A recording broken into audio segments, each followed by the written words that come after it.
Good evening, everyone.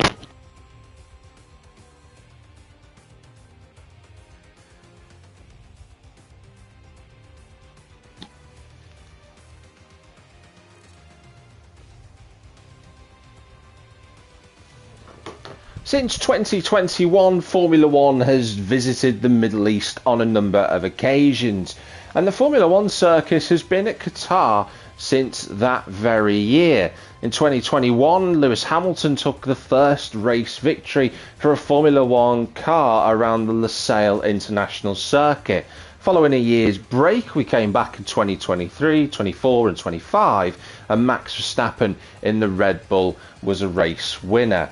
But in terms of statistics with Invictus Racing League, we have had one hosting of this event before, but for reasons unbeknownst to us, records have been lost to time. And if you've been looking out on our social media, you'll see that there is no official winner status until tonight and tomorrow, because it's round 6 of the championship here for season 23 at Qatar. An 18-minute qualifying session coming up shortly. A bunch of drivers in for this evening, which is exactly what we like to see here in Invictus Racing League. I'm Jack TM53, your commentator, as part of this dual role that me and Jordan have throughout the championship. I'll be back again in 2 weeks' time after tonight, but I'm delighted to say that a mainstay of the season throughout the rounds has been YB Maras, who's with us today. YB, how are you?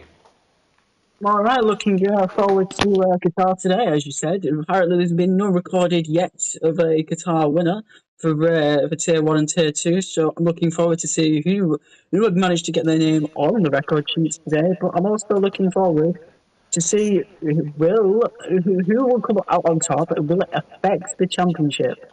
Yeah, we've got a very competitive championship at the moment. 3 drivers going head-to-head for the season 23 crown. We'll talk a little bit more about Sydney, Björn and Ruddo's chances in just a little bit, of whether the Scuderia can manage 2 cars in this championship fight as one of the Racing Bulls comes out of the pit lane. It's our commentator in Tier 2, it's ARL, Ron Balderman, coming down the pit lane. But a fascinating track, this 16 corners for the drivers to navigate. First opened in the early 2000s, predominantly has always been a MotoGP circuit. If you're not a motorbike fan, it is a fantastic track for 2-wheeled action, and since it's joined the calendar, it's certainly caused a lot in the way of challenges for the drivers' physical health. Of course, the heat is one of the reasons why we race of a night time in Qatar as well.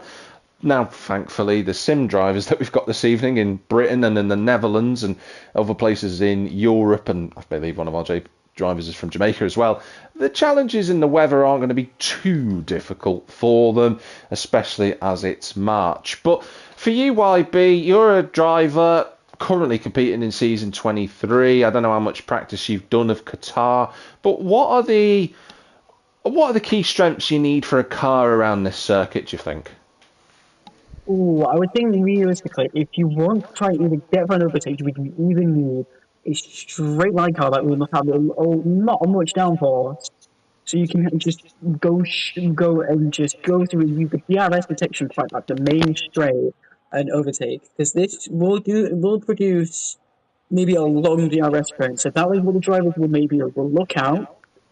But also you read the throttle as well, as some of these corners might catch you out, as you might go a little bit too much of the throttle, and it's too much easy to spin. But the good thing about Qatar is that the walls are quite far away. Yeah, it's not a circuit we would traditionally see a typical safety car at, in terms of if someone spins off and plants the wall like we would at most traditional racetracks. There's quite a lot of runoff. So if we're going to see a safety car this evening, it's going to come from an accident out on track typically. Watch me say that now, and we end up having 3 safety cars because someone bins it in the wall at turn 1. It's always the way of how these things work out. Loads of drivers though on laps at the moment, the War Islander being one of those. ARL will be the first driver to set a lap time shortly. I think Madman is also on a lap, so Aaron of course would be commentating with us in tier 1, but he's doing everybody a favour, helping out for this evening with making sure we've got a nice, healthy 15-strong grid for Tier 1 as ARL blitzes his way through the second sector, blasts his way around the right-handers. That's the top of the track at 12, 13 and 14. You can see how much commitment is needed in that section of the track. The penultimate corner as well. Got to watch out for track limits around here. I'm sure YB will be able to tell us all about track limits in a moment, but ARL is going to be the first driver to set a valid lap time as he comes across the line. It's 122.031. That's what we've got so far, YB. Yeah, really decent lap and great for a benchmarker. There's a lot of drivers allowing drivers at the final corner. So that would be a really good thing. But yeah, as you mentioned before, track limits will play key here. Sydney says a 129, so he goes really quick. He goes 2 seconds to ARL. So ARL will need to try and find time. But yeah, track limits is really an issue here. As sometimes you might misjudge your corner because obviously there's water a bit too far, so you might just cut a corner a little bit, and that will come in issues, obviously in qualifying. But I think in the main race that will show definitely evident.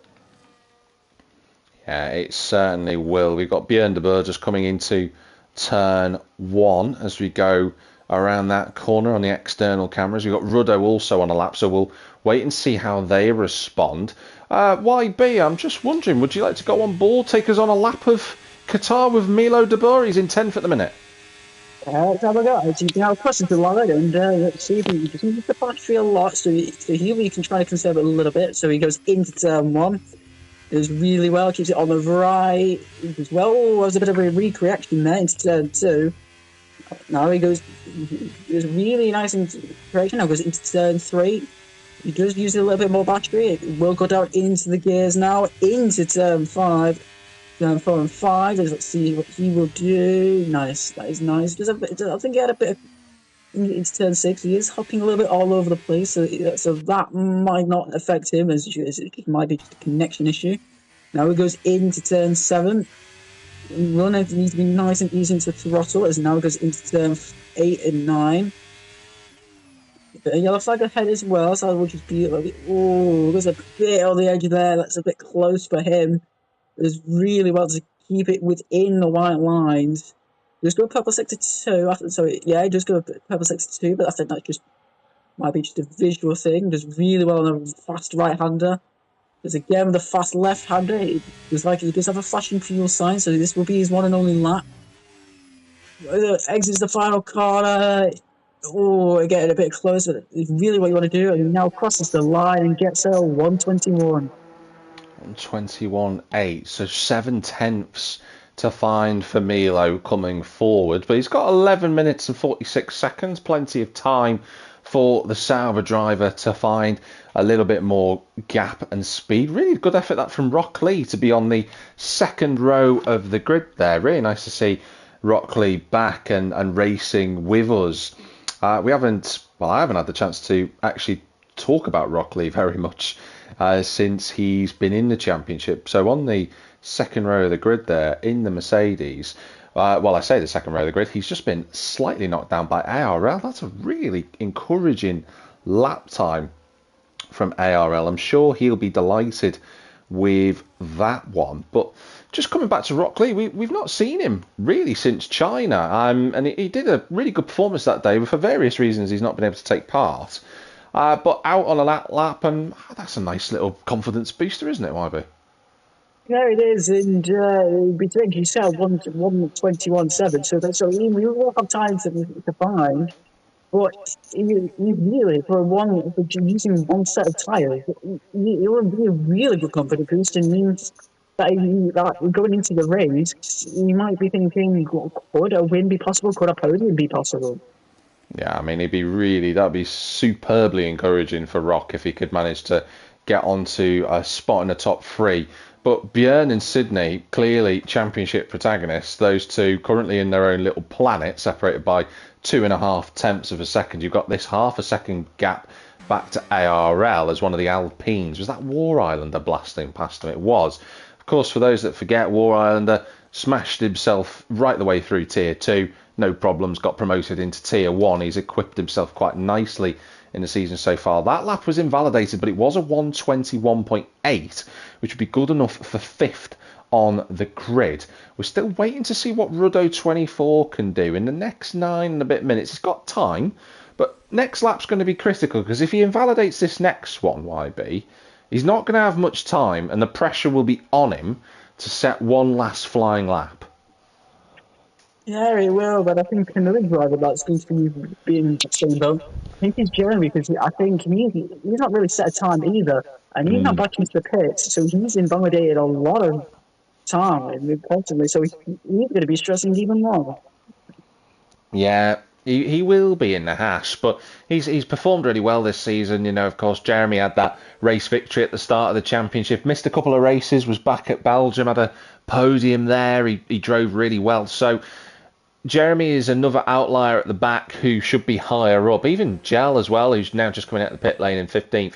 He's one to watch. He's had a bit of bizarre luck this season, is Gel. He's not actually scored any points, but he's a driver who's capable of winning races, as we've seen before in Tier 1. So hopefully for Gel, he'll be able to get himself sorted out. Who's out on track there? Is that Callum coming towards the start-finish line to start a lap? And there he goes. He's going to fly onto one right now. But we're still waiting for 4 drivers. I don't know if they're trying to save some tyres for the race, whether they think there's going to be high tyre wear around here. You'd expect there would be, though, as Rockley comes out the final corner across the line. And that's a really good effort from the Mercedes, up to 3rd, and only a 10th and a bit off Björn. Yeah, really good. And it shows that he's got the pace to maybe possibly fight for maybe the pole here. So that's going to be really interesting. The City is up by 10, so that feels going to be interesting. But they just show that the drivers are really fast around here. But as you're going back, maybe the 4 drivers, they could maybe save the entire race, but I think they've just invalidated the lap constantly, and they're just trying to make sure that they go on a much newer and fresher set of tyres. Yeah, that certainly is the case. Ruddo's just put a lap time in as he was speaking there. YB's 4th, and look at that. Sydney pushes the benchmark just that little bit further away from everyone. He's the only driver in the 1:20 20s, which is, at this point in the session, that's a psychological advantage that he has over drivers, because he's the only one in the 1:20s. You know, everyone else is 1:21s, 22s, 23s and beyond. It's now down to everybody else, and I think for Ruddo, he must be looking at that thinking, I'm on the second row of the grid, but that's a second away from his teammate. That's got to take a lot of strength of character to be able to overcome a gap like that. It is, but the key thing you need to remember, Sydney has been on pole countless times, but he has fumbled at the first turn, or sometimes he hasn't gone on to win the race. So that is a key thing to also look at. That's very true. 2 race wins this season for Sydney at the Hungaroring and at Spa. So those are notches in his string at the moment, as Ruddo is having a fight with one of the Aston Martins there. I think that's Nitrogash he was having a little bit of a play about with, but Nitrogash moving out of the way. In fact, Ruddo going again on another lap. That's interesting. Oh, no, he's not. He's going into the pits. There we go. I was going to say, I thought he'd found some form of tyre whispering setup there to be able to do a second lap on the tyres. Björn is on a lap currently. He's just coming through turn 14 now as he blasts around that right-hander and then into the left. Hello to Yell. Hope you're doing okay, buddy. He's just said he's back from the shower. That's why he hadn't set a lap time until now. And there you go. He's up to 4th place. So that's more like it from him. What about Björn? He's about 100th of a second slower than his best lap so far. That's looking imposing, that gap. 0.6 of a second is mighty big. Yeah, it is. It's a very stum of a lap, and you will possibly maybe see that we have 5 minutes left to go. Beyond it, be racing, get back into the pits, try and put on a new set of soft. Or we could maybe not wanting to go again to maybe save a soft compound tyre for the race. So this is where strategy might come to mind and say, will we save a reset a soft compound tyre, or will I try and get it for track position at this rate?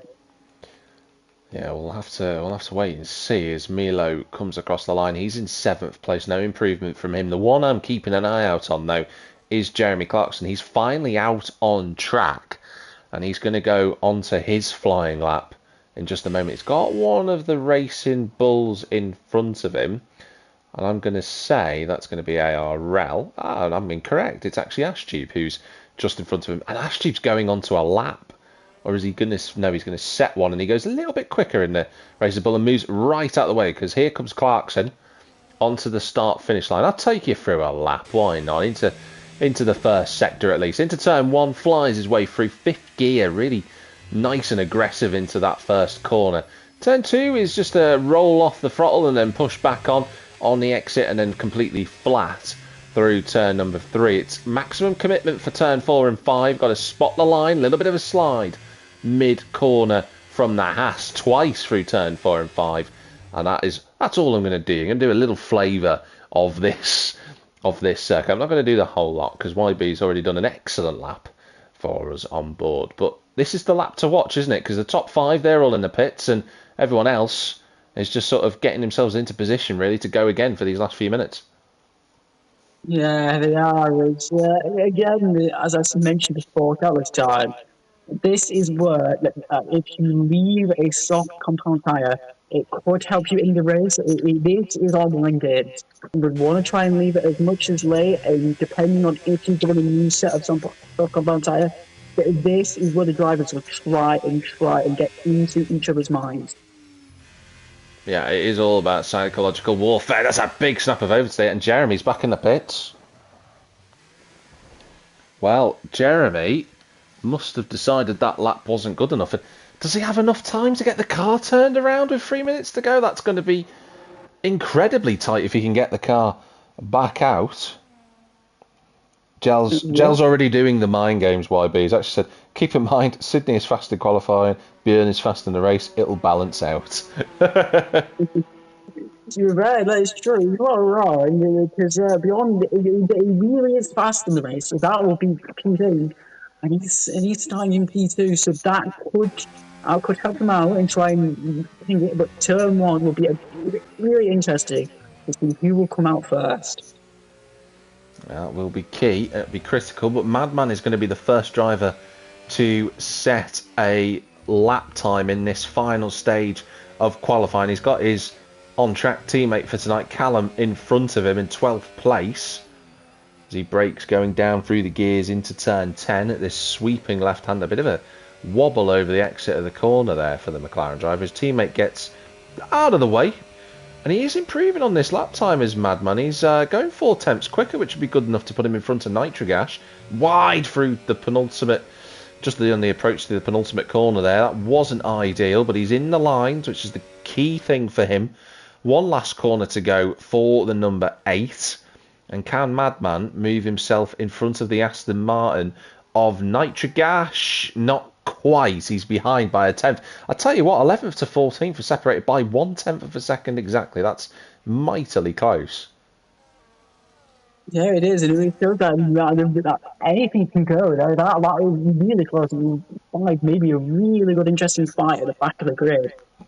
And but the key thing also is Sydney and Beyond have decided to come out.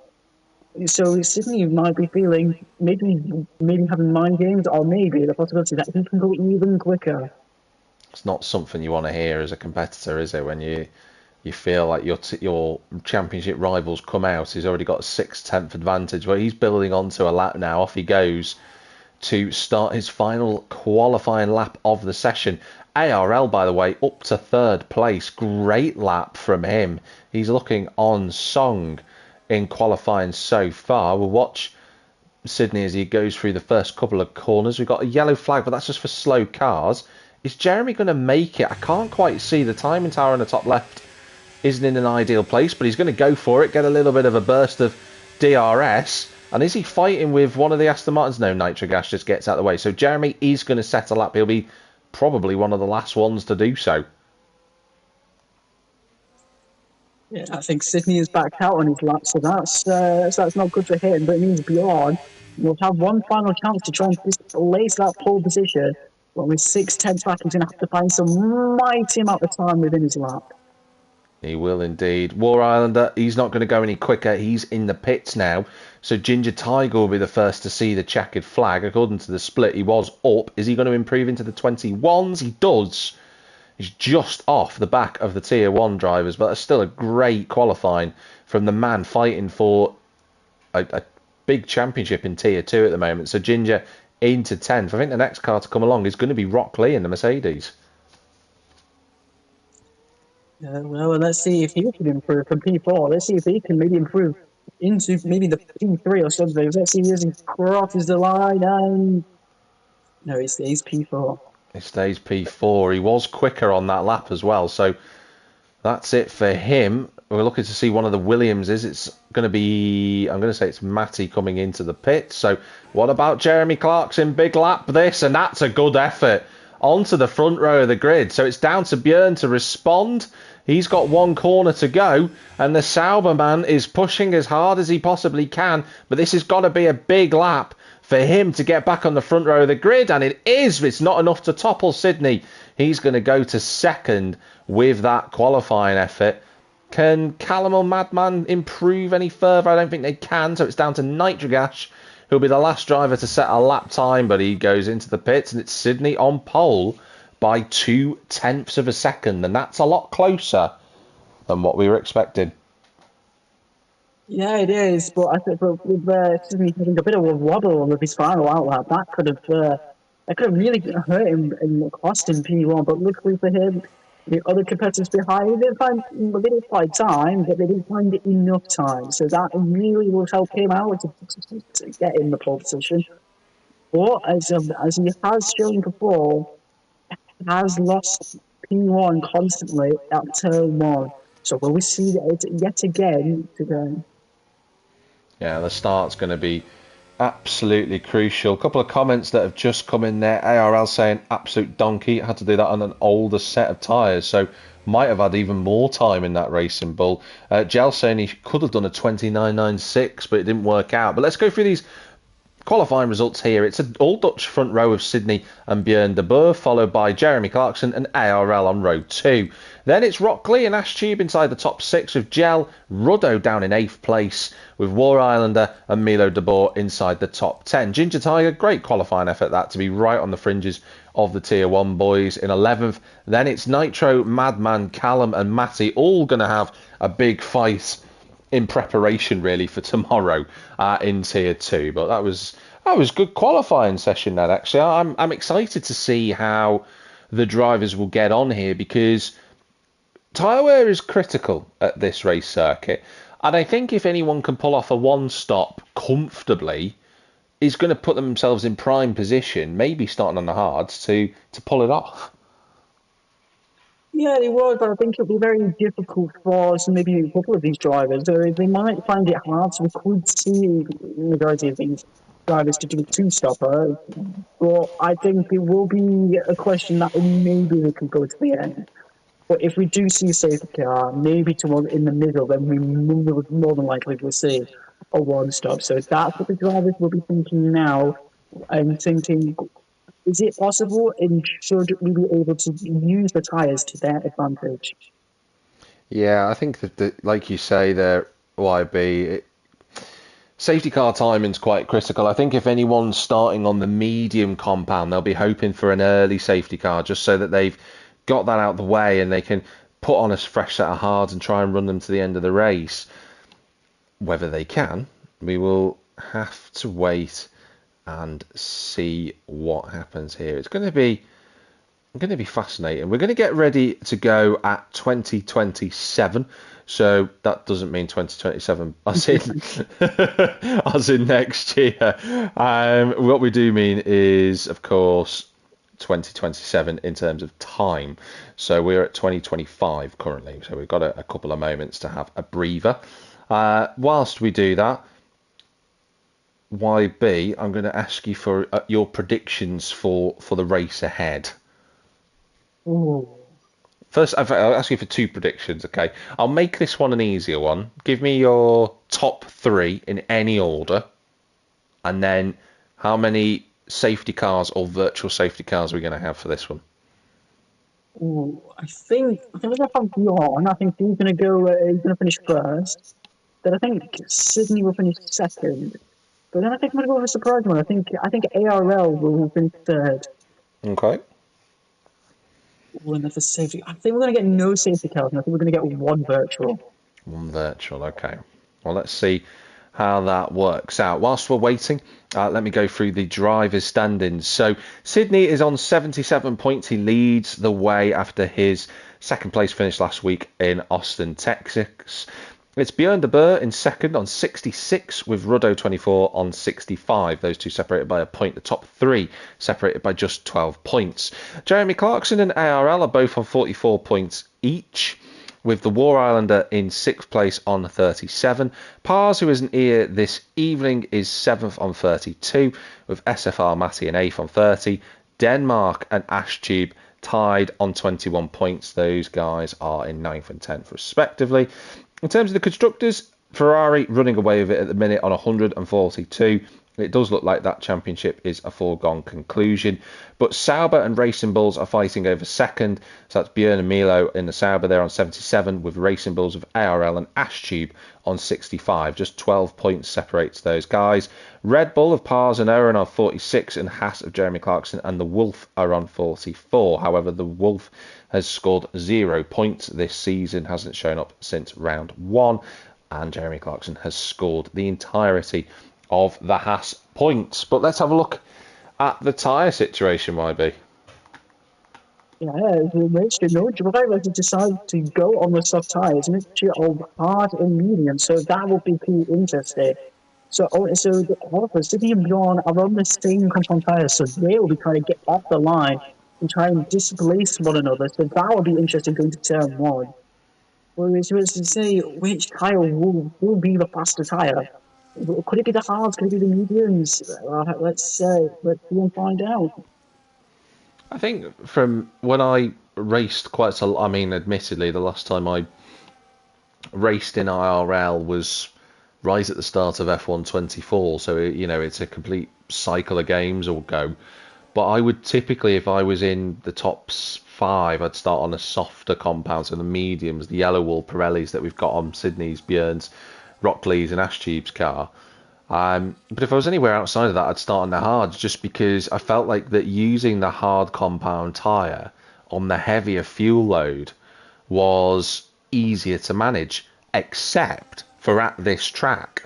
For whatever reason, the mediums are such a naff tyre around here that, because I've done races since, I've just not done league races around here, it's such a naff tyre that I feel that some drivers will try and get off it quite quickly if they're not feeling comfortable with it. Yeah, I think I have to agree with you here. So maybe the hard tyre would be maybe the best tyres for these drivers. Well, I think maybe the mediums. It's a very difficult tyre to try and get into groove with. Is you could get into a groove maybe too late, or maybe get it into too early. So it's what these drivers maybe feel a preference maybe really for. So we could maybe see maybe Jeremy Clarkson maybe possibly jumping both Sydney and beyond, but that could be a possibility. So I think as now the drivers start lining up on the grid, it's time to see and find out. Yeah, we'll have to wait and see. The game was giving us a one-stop strategy there being plausible, so we'll have to wait and see if anybody can pull off that strategy as the drivers now start to move themselves into their grid boxes. Matty at the back just pulling us into shot. There he goes in the Williams into position. Nitric gas has been reset on the grid, but we are going to be ready to go. The 5 red lights here for Qatar about to kick things off for round 6. And the race is live here from Qatar. Looks like a good start from the front row of the grid for the medium shod runners. Jeremy Clarkson was almost alongside Björn there, but his wheel spin in the last traction zone of that launch just let him down a little bit. As the cars go side by side, it's Milo de Boer who's all over the place in the background. Something going on with his internet connection there. But Sydney, dream start for him. He leads the way. Björn second. Then it's Jeremy. That's ARL. One of the McLarens running wide. I think that's Madman actually at the back of the grid there. And that is the Mercedes of Rock Lee being overtaken by gel contact between the two as they go into the hairpin for the first time at turn number 6. They're still side by side through that corner. Gel's got the inside for the next right-hander, but this is the thing with this track. You can run side by side, but Rockley has to concede that place. Great start for Gel, though. Started 7th, up to 5th. The Williams man on the move. Yeah, he is, and he's got ARL right in front of him, so that's going to be maybe a lot more healthy. Oh, really goes a bit sideways, so that's really going to hurt him. His tyres have now got gravel on him, so that's going to hurt his grip a little bit, but also the tyre wear and the heat in those tyres, that's really going to hurt him, and now he's at the back of the grid. Yeah, that's not ideal for Milo. I don't know if that's going to be a lag-induced collision, though. It was all over the shop to start with. Not sure quite what's happening with the internet connection there, but Sydney and Björn already trying to streak away at the front. Jeremy's just underneath a second back at the minute. One of the Alpines, the only Alpine, War Islander, under pressure from Ginger Tiger, and that is a move completed. So Ginger up to 9th. Great start for him. He's having a great time at this track so far. DRS, of course, enabled in this generation of cars. I know that we've had 2 races of real F1 2026, but we're not having any active aero on the game just yet, or whether we will, we'll find out with the F1 26 update later in the year. We'll have to find out on that one. But Sydney and Björn making tracks, and they've got outside of DRS. That's a critical moment in the race for these two.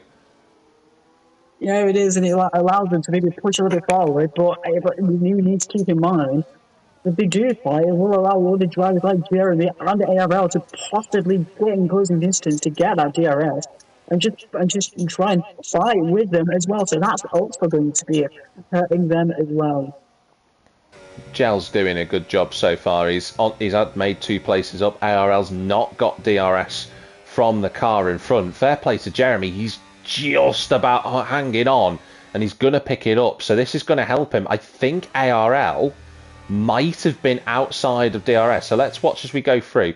So Jeremy, is that rear wing going to flip open? It does. It doesn't for ARL, so that's going to leave him vulnerable to Gel here, who's blasting down towards turn 1. ARL goes defensive, but Gel moves to the inside at turn 1. They're going to go side by side through there, but the Williams is up to 4th, so those medium tyres working well on the Grove machine. Nicely done. Milo gets in front of Madman, who's had a little bit of a swap of ends somewhere. He's dropped down the field, but good action so far, and big overtake that for Gel. Yeah, it is. He's got some ground to cover to try and get to Jeremy Clarkson, so that's also going to help him. But you have no DRS at the current moment, so that's going to help him a bit vulnerable to ARL, so they could see maybe a swap between the two. But yeah, it's been a good race. Bjorn is catching something a little bit, so that's going to help them a little bit as well. But yeah, it's been interesting. He's doing really, really well. So yeah. Yeah, it's really tight at the top, and Jeremy basically needs to just hang on for as long as he possibly can.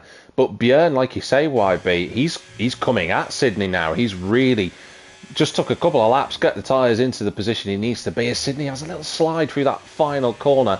I'm just looking. I think that might have been more to do with his brake bias being set a little bit more rearward.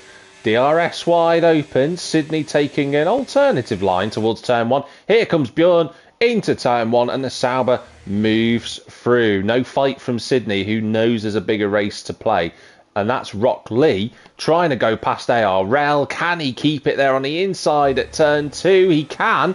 Good racing between the two. A little bit of pod to pod, side pod contact. This isn't quite pod racing. He's going to try go back up the inside at turn 4. There's going to be contact, and they both spin.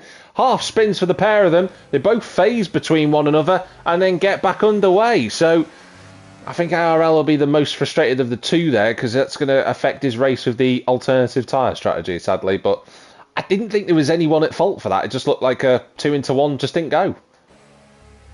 Yeah, well, a clear racing incident, but I think it really is going to hurt ARL. He's on the hard compound tyre, so if he did pick up any damage, that's really going to hurt him. So he would have to pit sometime soon. It would have to go on the medium tyre or the soft compound tyre. That really, really will hurt him.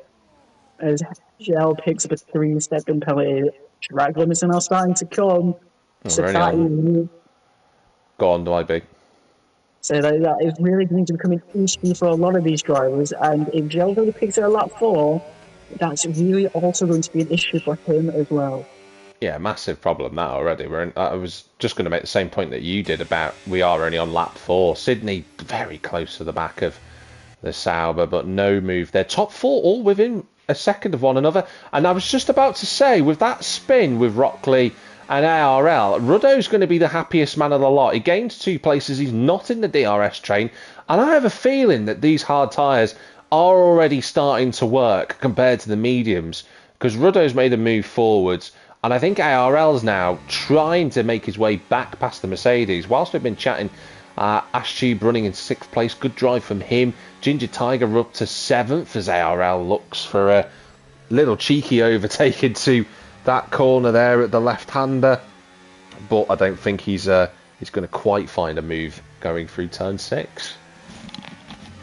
No, I think also to back up your point, I think the hard to compound tire is really getting into motion as Jeremy Clarkson is now within just under 6 tenths of a second to Sydney, so that's really going to be really helpful for him. And he's now got full GLS, so that will help him against Gel, but it will also maybe possibly maybe get Sydney, so that will really help beyond. But it just shows that maybe the hard tire at this stage, there's a bit of a slide into the final corner.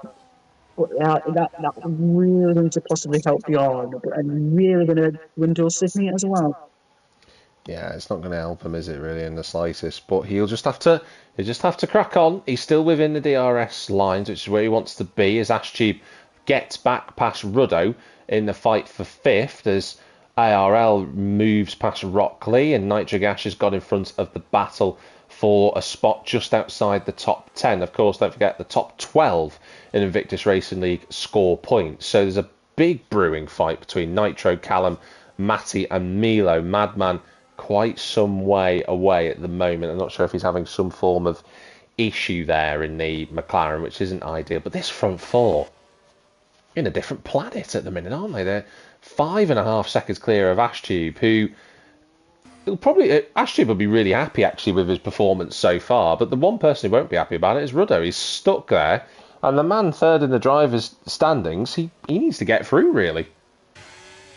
Yeah, he does. He's really going to hurt him, and hurt his tyres. So that's really going to really hurt him. It's also going to hurt him, as you mentioned, his chance for championships. That's really going to hurt him. But I think a lot of people need to remember this is only his first season into Tier 1. So it's still a fantastic drive for what he's done, and a fantastic season he managed to set himself as a Tier 1 driver. So it just shows that he is capable of good drives. It's just maybe Qatar might not be his circuit.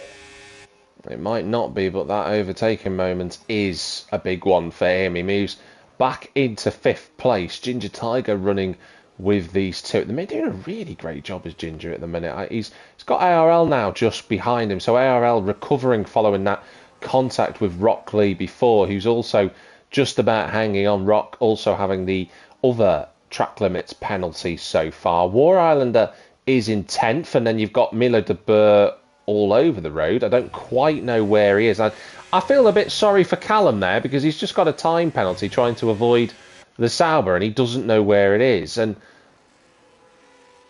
although Callum's just gone flying off the road, so I'm not sure what's happening with Milo, but I'm worried that might be causing some dramas for everyone around him. Yeah, if you obviously, as you said, I think the penalty could possibly get removed by the stewards, but if he did also go off the road yet again afterwards, then the stewards might redeem that. Maybe the penalty might be like he might have gotten it much earlier, very much later on. So that he might not remove it, but one of those. Could be. We'll have to see what happens with that one. But Björn goes across the line. He's leading on lap number 8. Sydney closing the gap, but again, not quite close enough at turn 1. Jeremy Clarkson's sitting really nicely in 3rd. Gel there in 4th as ARL moves past the Aston Martin into 7th position. So those hard tyres now swinging back in the Racing Bulls' favour. Ruddo's also managed to get away from Ashtube. That gap now 1.5 seconds. So you do feel that the medium compound tyre, at the very least, is not offering the same performance as the hards. And Jeremy Clarkson will be rubbing his hands together with a bit of glee here because he's just got to bide his time. But this is the other element to consider. He's got to bide his time, but if he wants to make this strategy work, at some point, he's going to have to get past Sydney and Björn, because if he doesn't, he's going to just be stuck in a battle for third place. And when you're in a DRS train, that's quite difficult to pull off. It is, but you also got to remember the strategy-wise that possibly maybe Bjorn and Sydney might hit first as they are on the softer compound tyre. So that really is going to come into effect. But I think Jeremy at this point, I think it would be happy to maybe sit behind because he would be able to just maybe keep those hard compound tires, maybe just manage them a little bit more.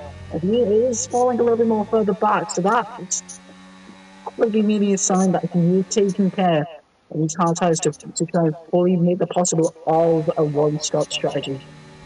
Yeah, we'll definitely have to see that one. What we also just saw was a swap of positions for the Racing Bulls ARL blasting through on his hard compound tyres there, and he gets himself into 6th position. So nicely done. Gel picks up another set of time penalties. That brings him up to 6 now. And that is, well, that's good news for Ruddo's ears, because he'll be thinking, oh, hey, that's only have to find a tenth of a second now, pretty much, to get back past the Williams. But for Gel, he can't afford to have any more of these, because it'll realistically knock him out of contention for a podium.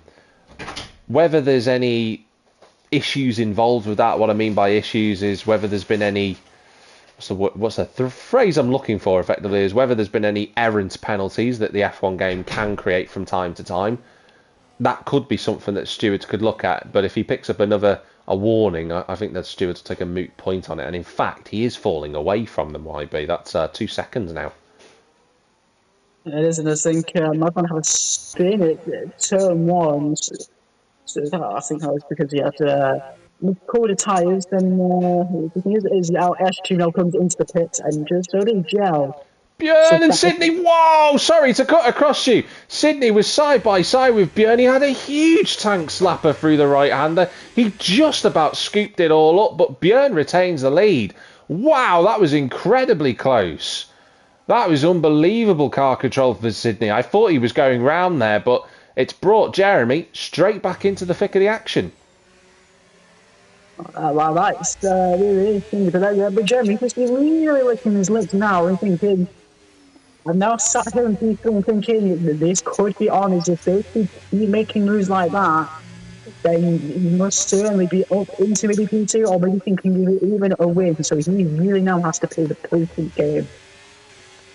Yeah, he really does. Let's just have a look at the gaps at the minute. So Gel's come out 28 seconds behind. He's gone for another set of mediums, YB. That's interesting. So he is committed to the 2-stop strategy then, regardless of what happens henceforth. You have to have 2 separate compounds in Formula 1 during the course of a Grand Prix, and that's what he's going to have to do. So there's no docking about. He can't get away with it. He's just got to use those compounder tyres. So that's where he is currently. But everybody else, they're carrying on. So Sydney, again, really close to the back of Björn, but the Sauber driver is doing a solid job. And I'm curious to know with Gel, if these guys on the mediums are continuing on for a couple of more laps, they're going to end up having Matty, Nitrogas and Milo all together in a train to try and overtake.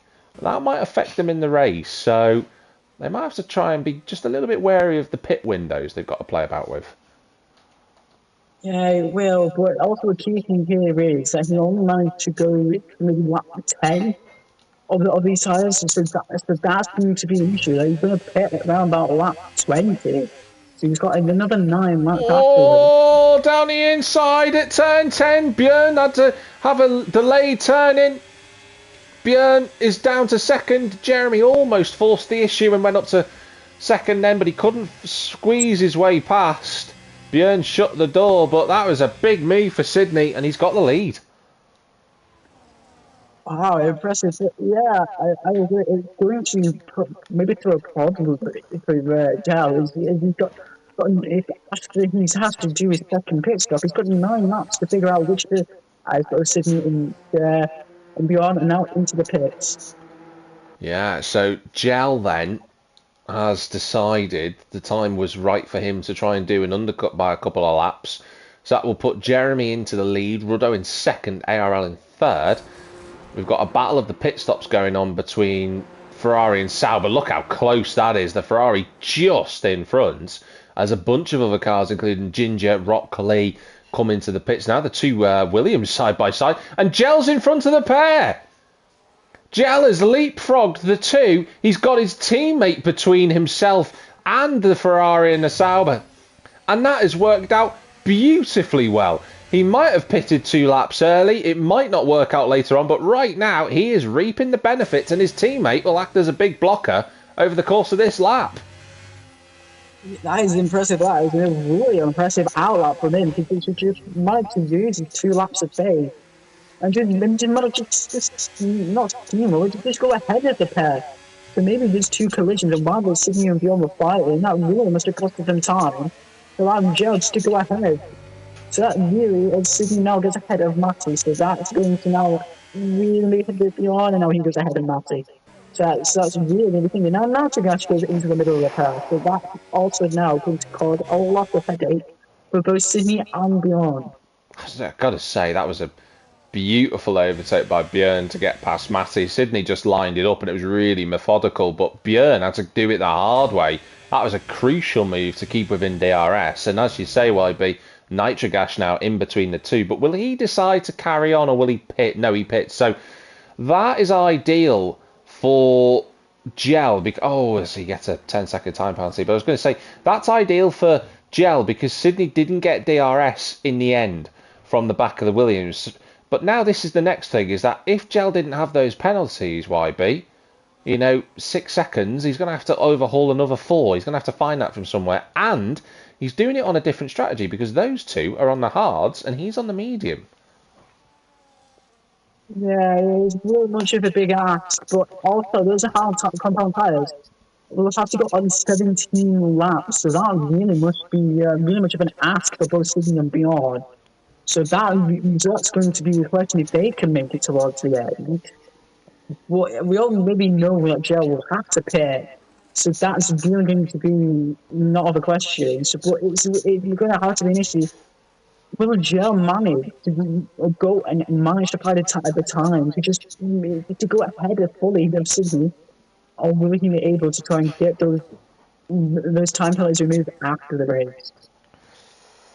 Yeah, and if he does, he might be able to remove 3. I can't see him removing more than that as ARL pits after 12, 13 laps on those hard tyres. So that just shows you the task that Sydney and Björn have. Milo gets out of the way into the pits, so doesn't really hold anybody up. And did Gel get DRS? He did. He got DRS there from the back of the Sauber. So another little advantage just heading his way for the Williams as they go side by side between Sydney and Björn through turn 2. Sydney's on the inside line. Björn's still there. A little bit of contact. Björn goes over the Astro and gets in front, but will he let the Ferrari back through? He does. In the end, that was an overtake off circuit, but these two fighting incredibly hard. Oh, that was a huge slide. Did you see that? Did you see Sydney was so crossed up through turn number 6? How he's gathered that up again, it's got to be to do with his brake bias. But these two fighting so hard is just giving a little bit of a reprieve for Jeremy Clarkson at the front. The gap between him and these two, 22 and a bit seconds currently. And that'll give him a good shot at getting himself back into the fight when he's on the mediums in a few laps' time. Oh my god, even I'm surprised that he's managed to keep the car under control. You're pretty much sideways with that corner. Like, jeez, I'm surprised he's able to just keep that car and make sure that he's not in the wall.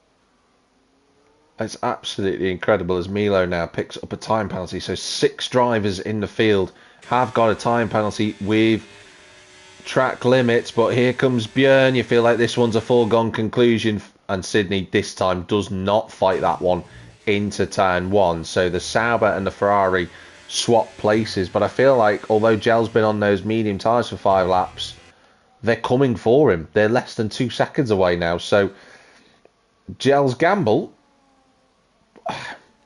I'm just wondering with Gel, how long can he take those medium tyres? Can he take them to lap 22, lap 23? Madman's been on the soft tyres for 5 laps. Would they last 6 laps with less fuel? Big question.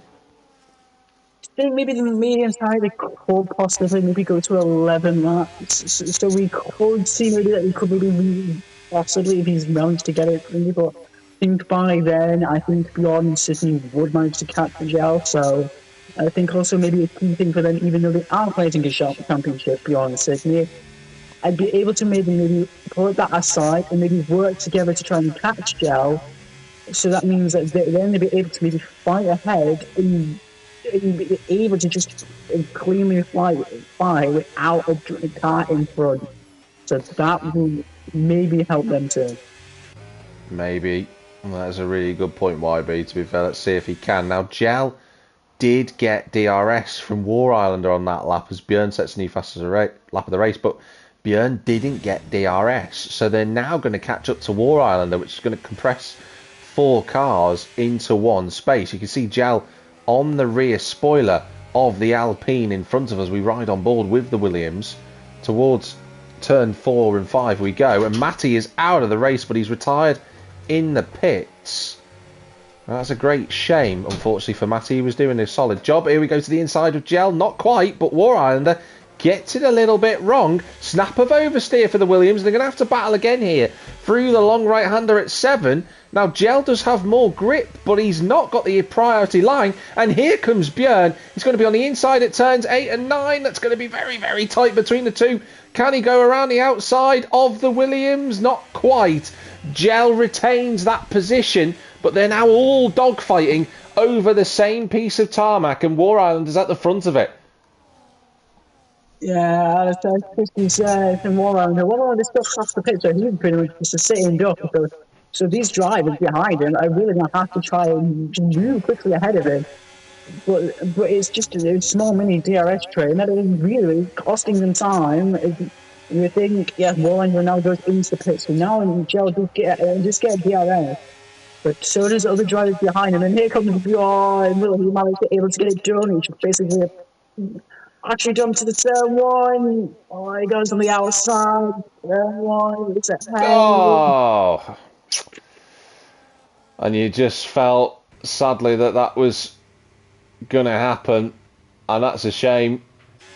And that was just wheel-to-wheel contact again. I said it earlier, those types of incidents are likely around Qatar, and they're not anybody's fault, and I think for Gel, he must be thinking, oh great, I've done so well in this race, and now it's ruined. Yeah, I think if I was him, even though there's a very small chance of having a safety car out here, I'd be able to try maybe go again and just... He's picked up a 10-second penalty. That's not really going to help him. He's able to put that down to 12, but using the points, so that is really trying to think maybe on the positive side. But yeah, it is a bummer for him. Oh, that's a massive shame. He was really in the fight there. Sydney going very wide at turn 14 there. Jeremy Clarkson's in the pit, so he's took those tyres a really good length of time. He's got 17 laps out of them as we move on to lap number 18. But there's no joke here. Björn and Sydney are going to go into the lead of the Grand Prix. So that'll change immediately. But Sydney trying to find a way past. He's not quite there. Jeremy's going to be in third. So that's a good return for him. I just want to see what the gap is between himself and the race leaders. He's on the medium tyre, and that's 6 seconds to try and find. Not impossible for the Haasman, but we'll wait and see. Can he get himself another podium through this season? Ruddo has had a quietly effective race, despite qualifying on the 4th row of the grid. He is up to 4th now, but he's got a harrying ARL with him, and Ashtube isn't too far away. Rockley in 7th position with that time penalty. Ginger having a really good race. He's looking odds on for tomorrow with Milo in 9th. Then it's the War Islander after pitting in 10th.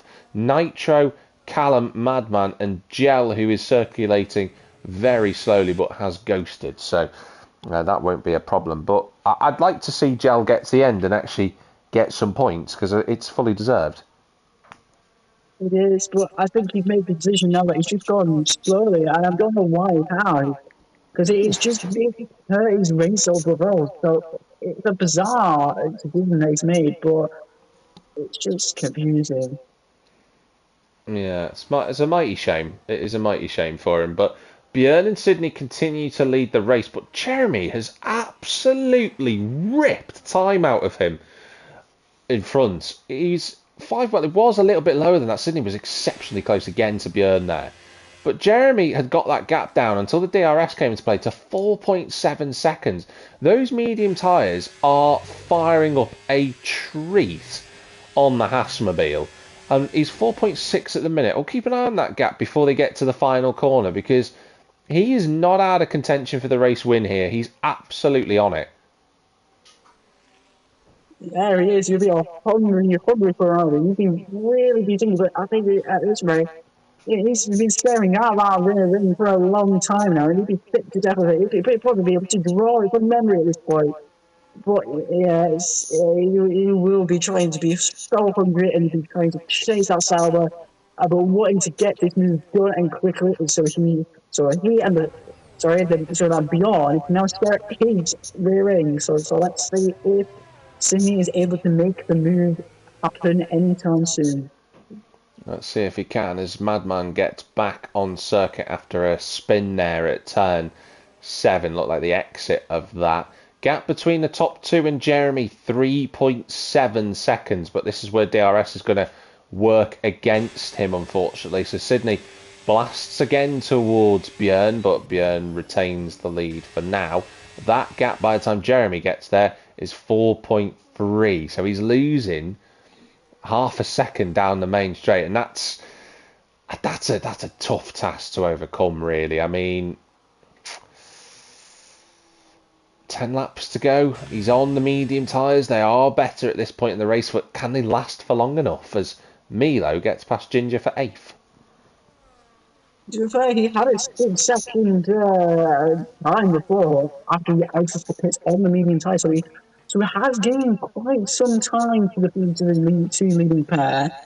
So it is an ask, but it would be possible for Jeremy. So really, let's see if he has got maybe enough fuel, and maybe if he's got enough tyre wear and tyre life in himself to see if he can catch the leading two.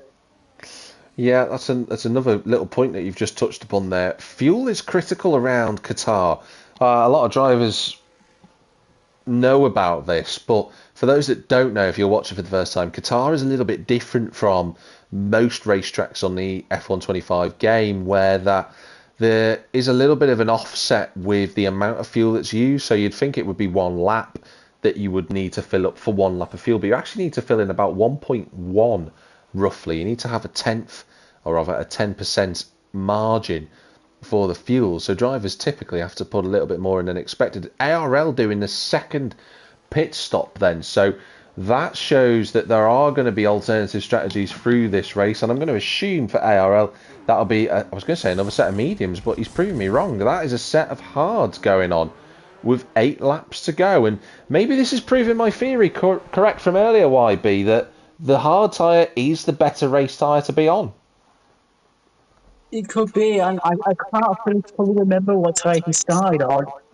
But yeah, you were definitely right at this stage. I think Callum also is into the pits. I think DJ Madman, I think he's tied on the circuit. He's in 3rd place, I think. Yeah, so, I think he's retired on the exit of between turns 2 and 3, but he's not crashed, he's just retired, and yeah, his ghost took back over the car, so. Yeah, luckily for him, there was no overtakes or anything happening at the things, but it is a bit lucky for him. But yeah, Sydney is falling behind, but the only question is he's now pushing even more and more, so he might be able to catch the leading pair sooner or later. But I think the closest battle now will be Royal and getting Ginger Tiger, so let's see if the while and they can get past. Yeah, he's looking close there, but Ashtube and Rockley were very close, but Ashtube has decided to pit. So we cut back to War Islander and Ginger Tiger. As you were saying, the Alpine's rear wing wide open, and that's going to be a straight slam dunk of an overtake for War Islander to move into 7th position. Don't forget, War Islander and Ginger Tiger, no penalties for track limits as it stands. Ashtube's gone for the medium compounder tyre, but he has been overtaken by his teammate and Nitrogash. So for Ashtube, he's going to have to use those medium tyres over the next 7 laps. But Jeremy Clarkson, look at that gap. 1.7. He's not far. Can he get there? I think he can, honestly. If he manages to put his foot to the floor, I think he might be able to get it done. But it's just, has a medium tyre got any more life in it? Really, has he burned them out too much with the 4 laps he has? So that's also going to be a good question to ask. ARL just getting past Nitrogash there. He didn't put too much of a fight up there in the Aston Martin. So ARL now into 9th position on his recovery drive. He's now waiting to see who else will make a pit stop, because if they do, he will overtake them. It's just a question of whether the tyres can last on this one-stop strategy. Half a second between Björn and Sydney. Jeremy, 1.4. If he's going to catch them, I fear he has to do it on this lap, because I think if he doesn't, that might be where we start to see the tyre offset becoming a little bit too much for him to overcome. Don't forget, though, Björn and Sydney both have 11-lap-old tyres, so even though the hards at some stage will be the better tyre than the mediums when they've burnt out, as he now gets within DRS, then their tyres aren't exactly fresh either, and they're more into puncture territory at the moment than what Jeremy would be. It's true. As City and Beyond, they're really going to have to try and manage the tyres, but maybe that's why another reason they're going a bit more slower. But it just allows Jeremy really to go a lot quicker, and Joris able to be on the right at the back of these two pair. So you know, and then DRS at the thing. So it would just maybe allow Bjorn to be a sitting duck. But I think Jeremy, it will be a bit of much of a lag to just really catch. He's really slow on that straight, even at DRS. But he's really going to have to try to make this move, either going faster into the corners or just try and save as much on the battery. Yeah, this is the new stage of the race now for everybody. So if you're watching at home and you're wondering what happens next, this now becomes a battery management game, which is a bit like the F126 rules really at the minute, where the three of them, they're now within DRS. They now know the strengths and the weaknesses of one another. You know, they'll know that Jeremy has closed up to the back of the pair.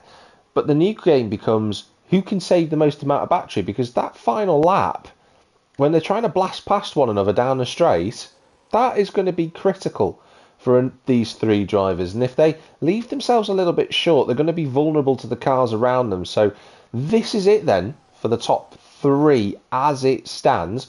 Ruddo is comfortably in 4th place on his own. Any punctures in front of them, he will get on the podium. Rockley is 5th with Milo in 6th. The War Islander is 7th.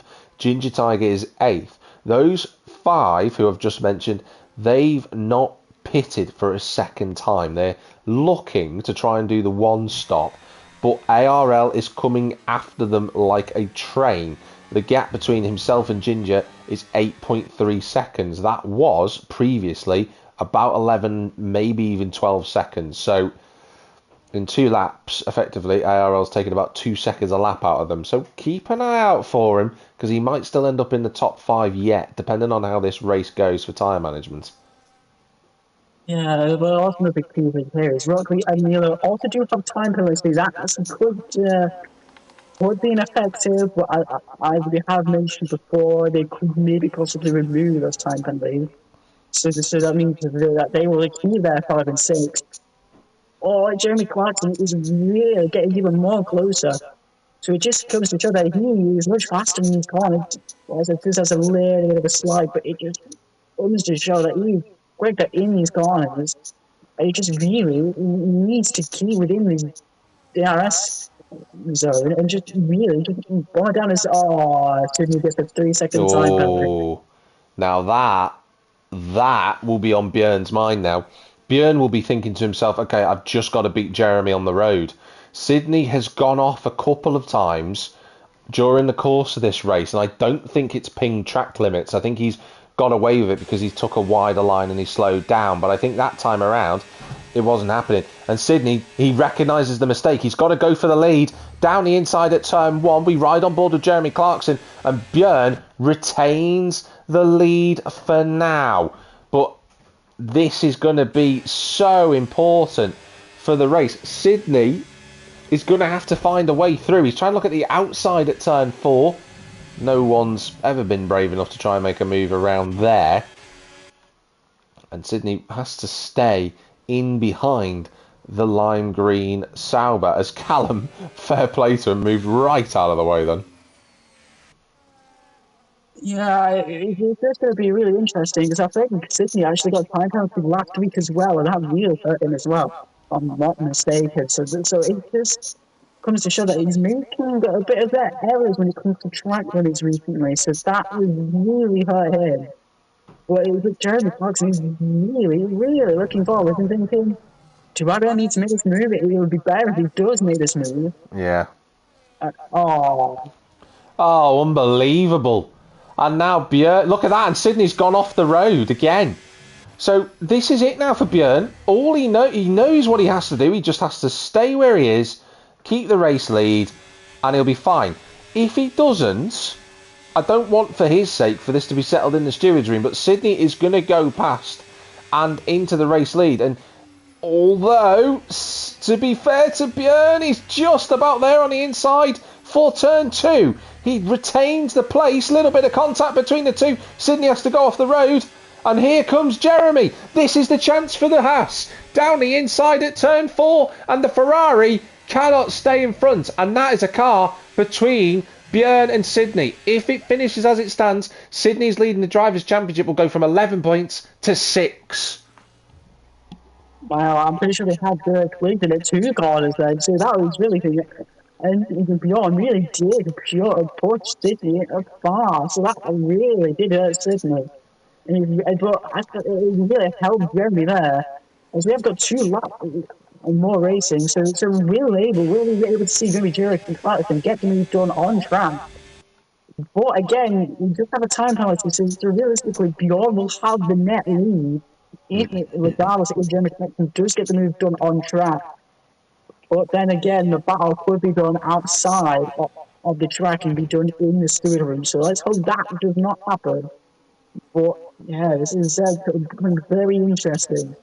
It's absolutely fascinating, this one. But Jeremy now is going to be the man in prime position. He's got DRS. He's closing the gap, but I don't think he's got the same battery compared to Sydney. He's going to try and lunge it at turn 1, but he was just a little bit too far back as we move onto the penultimate lap of the race. I know that Rockley and Milo de Boer are close together, but there is a proxy on this in that Rockley has 9 seconds worth of penalties, so they're fighting for track position, but they're not really fighting for the same spot.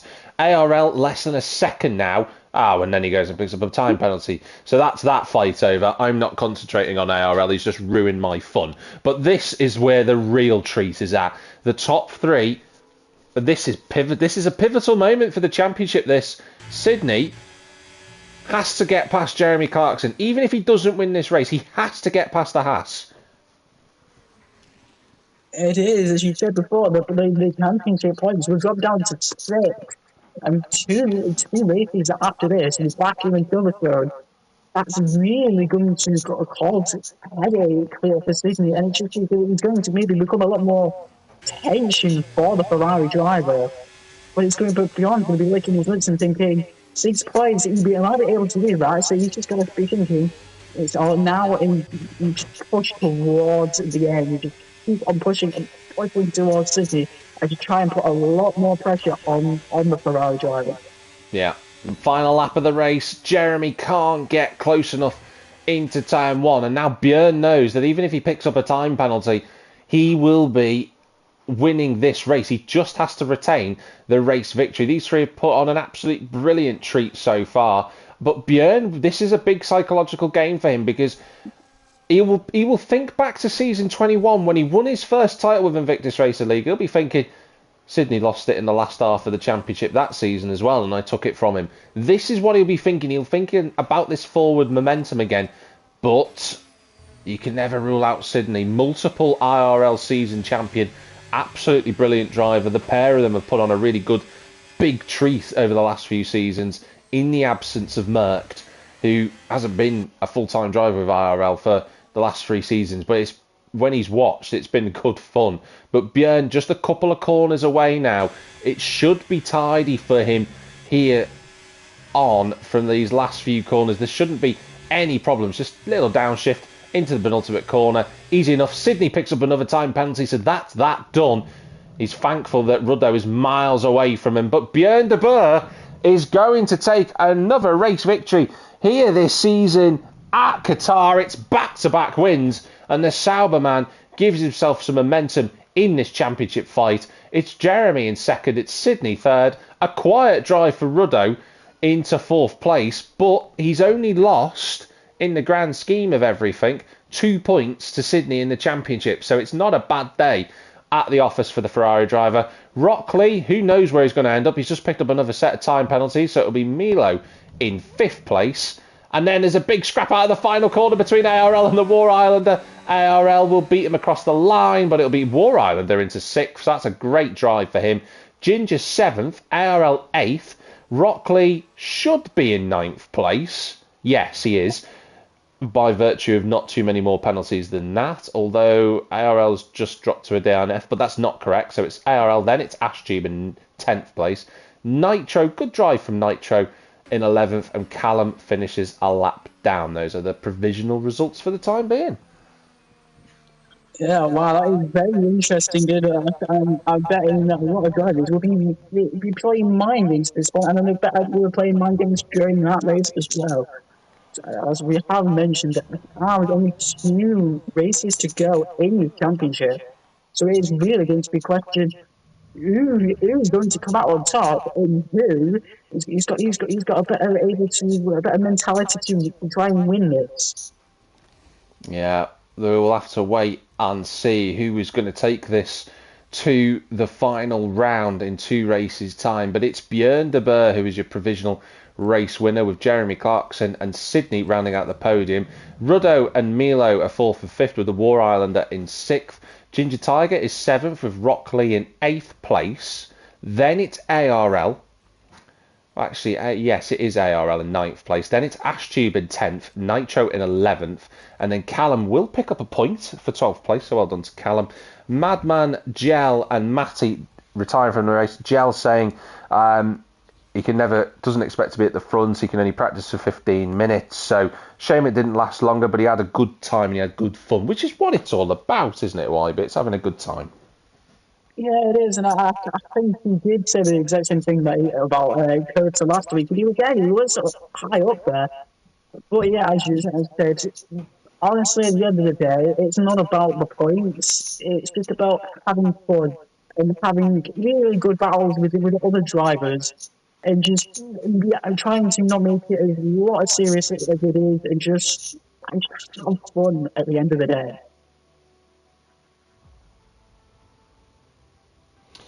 Well, what a race. What a really good race that we had in those last few laps. Really tense, and that's going to put another narrative into this championship fight with just 2 races to go. And there's a big one next week where Jordan and YB will be commentating on the penultimate race of the season at Azerbaijan. Of course, the scene of the second sprint and last sprint of the season. So plenty of points to be gained from Baku, and the final round of the championship on the 6th of April in Silverstone. It'd be great to finish back at the genesis of Formula 1 in 1950. Good to be back at a great race circuit. ARL saying he had some good pace, but he had to pit a second time to fix his headset. That's why he did a 2-stop strategy. Yeah, I think at the end of the day, I think he did well for even having to pit it a second time. So even with the headset issue, I think he did well. I think he did really well. Yeah, I think he did a great job too. I really do think that. Gel saying he's going to practice for Baku. I'd love to see that, Gel. I won't be. I sadly won't be here. I'll be in Cornwall actually for that event. But Jordan will be here with his dulcet tones alongside YB to give us all the action for the sprint. That'll be great to watch from the vantage point of a lovely bayside view, which I'll be having. But YB, before we finish up, who would you give to your driver of the day? Who would you pass that over to? Ooh, you know what? I'm gonna have to give it to Jeremy Clarkson. I was expecting him to do really well, but not that well. He managed to fight his way, and maybe he managed to put pressure on Sydney, and it worked. Sydney managed to get three times penalties for track limits, and made him fall into P3, and he managed to finish the end of the race to P2. So he's done really well. So my answer would be Jeremy Clarkson. Oh, well deserved. Well deserved driver of the day for Jeremy to pull that one off on the contrarian tyre strategy. But that's it from all of us here at Invictus Racing League this evening. It's been a wonderful event.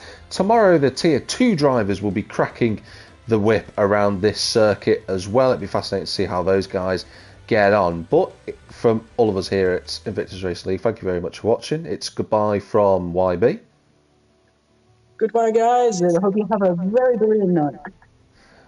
It's goodbye from me, Jack TM53, and wherever you might be in the big wide world, have a good one, and we'll see you tomorrow for Tier 2 action here in Qatar.